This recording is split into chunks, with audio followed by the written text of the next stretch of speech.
ovako ću vas pozdraviti, braćo i sestre, drugovi i drugarice, kolege i kolegice. Prvo što vam želim iz srca da vam kongres uspije, da napravite sve ono što želite. A drugo, s obzirom da je kolega iz Rusije dosta toga rekao, ja ne znam šta više da kaže, nosim jedne stvari.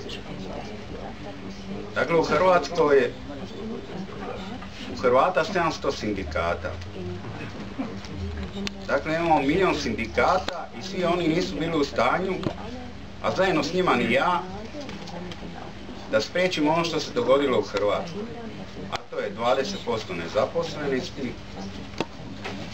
I kad govori kolega iz Rusije o pravnim pitanjima, onda šta će vam stojiti 50 advokata, ne treba vam 1000 advokata ako sudovi i sudski procesi traju po 100 godina i ako ti dok dobiješ svoju pravdu i pravicu, umireš od gladi i šta će vam to? Dakle, ono što treba poručiti sa ovom kongresa i sa svih kongresa, bez rada nema ni profita. Ako mi ne radimo, nemaju ni oni profit. Niko, no baš niko, nema pravo isto tako od nas traži da radimo i da nam ne da plaću. A to se na ovim prostorima događa. Kad kažemo kolegama iz Europe da ne primamo plaću, da smo radili, a nismo primili plaću, onda se oni čude. Da, čude se. Mi radimo za osiguranje zdravstveno i za mirovinsko osiguranje, a ispod stola nam davaju plaću. To su te priče sa ovih prostora. Proćete ih vi sigurno i ono s čime se mi sukobljavamo i borimo je nestabilan rad. To je ona borba koju će voditi Evropa.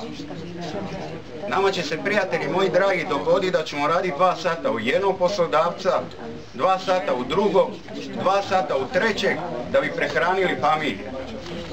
To ne smijemo dozvoliti. To je 18. 19. stoljeće i to se ne smije dogoditi u ovoj Evropi. Pa i ni u Rusiji. I zato, prijatelji moji dragi, ujedinimo se, jer ono što je vrlo važno i što je najznačajnije, zajedno smo jači. Ako smo zajedno, onda ćemo i sve ove probleme o kojim sam govorio prevladati. Ono što vam želim kazati isto tako, to su pozdravi. Upućujem pozdrave 20.000 metalaca iz Hrvatske, ali isto tako kao koordinator za jugoistočnu Europu, svih 500 000 metalaca vas pozdravlja i neka vam sa srećom. Zdravi mi i veseli bili.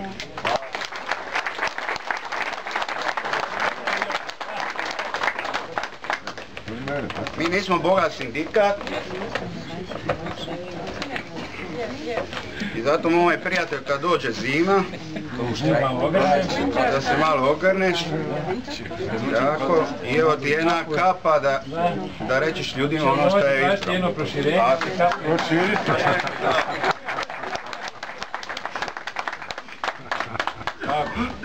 Boje odgovara, imamo zupčanik sve. Ovo inače nije, kažem, niti prvi poklon, niti prva blagodet koju smo doživjeli od kolege iz Hrvatske. Oni su u stvari nama najbliži, oni su naši prvi susjedi i mi, zahvaljujući toj dugogodišnjoj saradnji, imamo neviđenu privilegiju. Nažalost, da na osnovu njihovih loših iskustava gradimo našu strategiju sindikalnu i oni nam u tome zaista bratski solidarno pomažu već 10 godina unazad. Vedan, ja se tebi zahvaljujem na toplim rečima, na ovoj podršci koju smo od vas do sad imali.